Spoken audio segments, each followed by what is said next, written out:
मेरे YouTube channel astronomy पर आपका स्वागत है। नमस्कार, मैं हूं नरेश कुमार।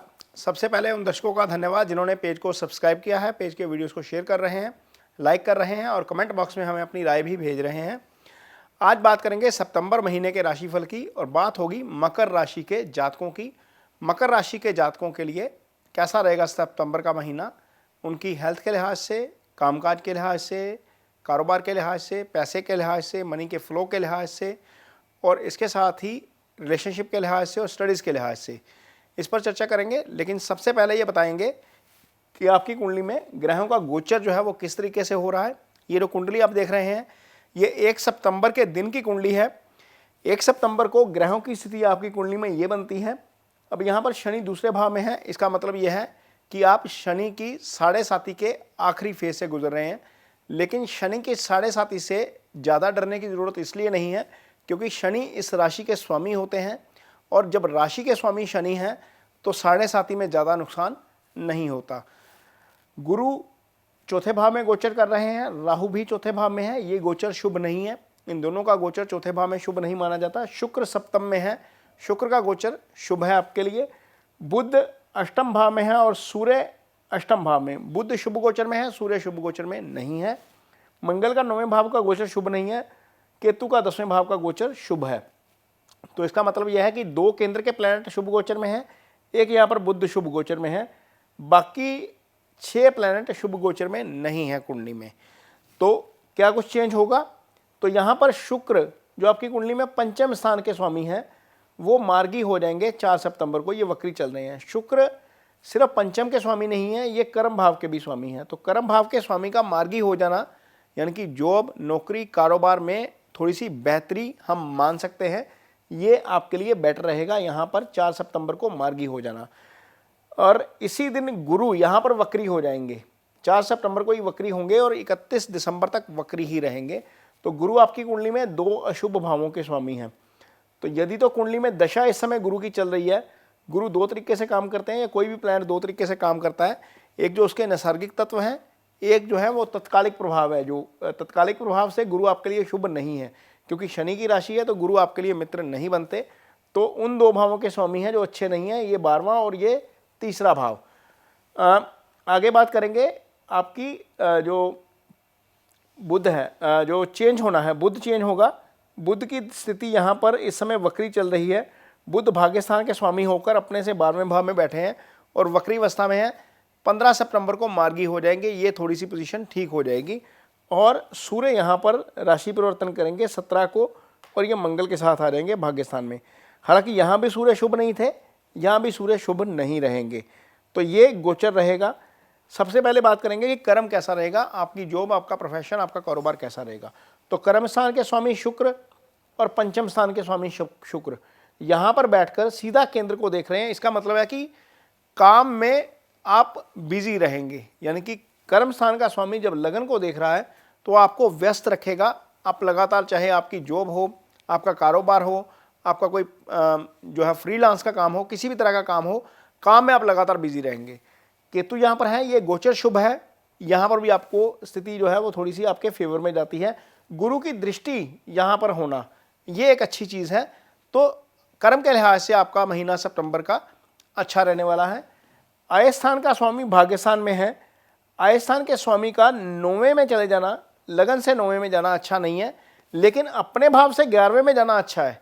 यहाँ से हम काउंट करेंगे 1 2 3 4 5 6 7 8 9 10 11। तो 11वां भाव वृद्धि का भाव होता है। तो आय स्थान के स्वामी का अपने से 11वें जाना अच्छा है गोचर में। तो आपको निश्चित तौर पर आय में वृद्धि करेंगे, कोई बहुत ज़्यादा दिक्कत वाली बात यहाँ पर नहीं है। धन भाव के ऊपर भी, हालांकि शनि बैठे हैं वहाँ पर, शनि जिस भाव में बैठते हैं उस भाव को मजबूत कर देते हैं। धन भाव के ऊपर बुध की भी दृष्टि है। बुध एक पॉजिटिव प्लैनेट है। पॉजिटिव प्लैनेट की दृष्टि हमेशा पॉजिटिव होती है, भले ही वो वक्री है या अस्त है। तो सुख स्थान यहाँ पर गुरु और राहु हैं और ये ट्रायंगल एक्टिवेट है एक तरीके से। यहाँ से पंचम और 9th ये दोनों ही ग्रह ये देख रहे हैं। और ये सुख स्थान जब एक्टिवेट होता है तो इसका मतलब यह है कि सितंबर में बात चल सकती है कि कोई प्रॉपर्टी ले लें, कोई कार ले लें, कोई सामान ले लें नया।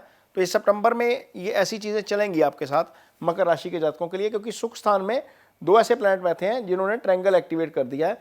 तो ये एक जो है वो अच्छी चीज़ है। आगे बात करेंगे आपकी जो है वो हेल्थ की। हेल्थ जो है छठे भाव से आती है, रोग ऋण शत्रु का भाव ये होता है। इस भाव के स्वामी का अष्टम में चले जाना अच्छा नहीं है वैसे, लेकिन चलो मार्गी हो जाएंगे। ये विपरीत राजयोग की भी फॉर्मेशन करता है यदि लगन कुंडली में हो। गोचर में शुभ है तो हेल्थ को लेकर कोई बहुत ज़्यादा दिक्कत यहाँ पर नज़र नहीं आती। सिर्फ केतु की दृष्टि यहाँ पर है छठे भाव के ऊपर। इसका मतलब यह है कि जिन लोगों को डॉक्टर्स ने सर्जरी रिकमेंड की है किसी भी चीज़ के लिए, बॉडी के लोअर पोर्शन में खास तौर पर, उनको हो सकता है कि सितंबर में वो सर्जरी करवानी पड़े। अदरवाइज कोई बहुत ज़्यादा दिक्कत मकर राशि के जातकों को हेल्थ को लेकर नहीं आ रही, क्योंकि सूर्य 9वें स्थान में चले जाएंगे और छठे स्थान के ऊपर केतु को छोड़कर किसी ग्रह की दृष्टि नहीं है, कोई भी ग्रह नहीं देख रहा। शनि अष्टम को देख रहे हैं, ये थोड़ा सा एक कंसर्न हो सकता है, क्योंकि शनि की दृष्टि के कारण ये सडन लॉस का भाव है, ये दुर्घटना का भाव है। तो यहाँ पर सूर्य भी रहेंगे 17 तक। तो 2 पाप ग्रह, बुध पाप ग्रह के साथ आकर पाप प्रभाव दे देंगे, तो ये भाव जो है ज़्यादा पाप प्रभाव में है। राहु की भी दृष्टि रहेगी। तो यहाँ पर थोड़ा सा आपको अपनी ड्राइविंग पर ध्यान देना पड़ेगा। जो लोग काम ऐसा करते हैं जिसका मशीनरी से संबंध है, जिसका हाइट से संबंध है, कुछ लोगों का काम ऐसा होता है दुर्घटना होने का भय रहता है, कुछ लोग खदानों में काम करते हैं, तो वहाँ पर थोड़ा सा ध्यान देने की ज़रूरत ज़रूर पड़ेगी। अदरवाइज़ गुरु की दृष्टि भी वैसे इस पर रहेगी, लेकिन 17 सितंबर के बाद चीज़ें थोड़ी सी चेंज होंगी आपके लिए। कोई बहुत ज़्यादा हेल्थ को लेकर दिक्कत नहीं आ रही है। तो सप्तम भाव में यदि हम रिलेशनशिप की बात करें तो शुक्र खुद है, शुक्र शुभ गोचर में है। शुक्र सप्तम के कारक ग्रह भी हैं, शादी इसी भाव से देखी जाती है। इनकी दृष्टि सीधा केंद्र उसके ऊपर है, राशि के ऊपर है। तो सप्तम को कोई पाप ग्रह पीड़ित नहीं कर रहा। यदि हम देखें, ना केतु देख रहा है, ना राहु देख रहा है, ना मंगल, ना सूर्य, ना शनि, सप्तम को कोई भी पाप ग्रह प्रभावित नहीं कर रहा है। इसका मतलब है कि मैरिटल रिलेशनशिप अच्छा चलेगा सितंबर महीने में, कोई ज़्यादा दिक्कत नहीं आ रही है। और पंचम के स्वामी का सप्तम में आ जाना उन लोगों के लिए अच्छा है जो ऑलरेडी रिलेशनशिप में है, लेकिन घर पे बात नहीं कर पा रहे, कंसेंट नहीं मिल पा रही, तो वहाँ पर हो सकता है कि बात बन जाए। क्योंकि पंचम का स्वामी जब सप्तम में आकर लगन को देखता है तो ये लगन पंचम और सप्तम का संबंध बनता है, ये प्रेम विवाह का योग बनता है। तो यहाँ पर चीज़ें आगे चल सकती हैं यदि आपकी किसी के साथ अंडरस्टैंडिंग है, या आप अच्छा समय भी बिता सकते हैं उस व्यक्ति के साथ या उस अपने पार्टनर के साथ जिनके साथ आपका अंडरस्टैंडिंग चल रहा है। तो यदि हम रिलेशनशिप देखें, हेल्थ देखें, तो चीज़ें सामान्य हैं। कर्म के लिहाज से देखें तो चीज़ें ठीक हैं, लेकिन बस सिर्फ थोड़ा सा यहाँ पर दुर्घटना का भय ज़रूर नज़र आ रहा है। आगे बात करेंगे कि आपकी स्टडीज़ कैसी रहेंगी। तो गुरु और राहु दोनों चौथे भाव में हैं, यहाँ से एजुकेशन देखते हैं। पंचम से हायर एजुकेशन देखते हैं। पंचम का स्वामी शुभ गोचर में है, तो स्थिति एजुकेशन को लेकर भी काफ़ी बेटर नज़र आ रही है। कोई बहुत ज़्यादा दिक्कत वाली बात नहीं है। यदि आप कहीं एडमिशन लेना चाहते हैं, किसी यूनिवर्सिटी में कहीं बाहर जाना चाहते हैं, विदेश में जाना चाहते हैं पढ़ने के लिए, तो वहाँ पर भी आपको जो है वो योग बन सकता है, क्योंकि गुरु और राहु दोनों ही 12वें भाव को देख रहे हैं। 12वां भाव यहाँ पर गुरु का ही भाव है, तो निश्चित तौर पर विदेशी यूनिवर्सिटी में भी एडमिशन का योग बनता है, तो आप वहाँ पर भी अटैम्प्ट कर सकते हैं। तो ये मकर राशि के जातकों के लिए सितंबर महीने का राशिफल है। ये वीडियो आपको कैसा लगा, इस पर कमेंट बॉक्स में अपनी राय जरूर दीजिए। यदि वीडियो अच्छा लगे तो इसे शेयर जरूर करिए, पेज को सब्सक्राइब जरूर करिए। इसके साथ ही मुझे दीजिए इजाजत। नमस्कार।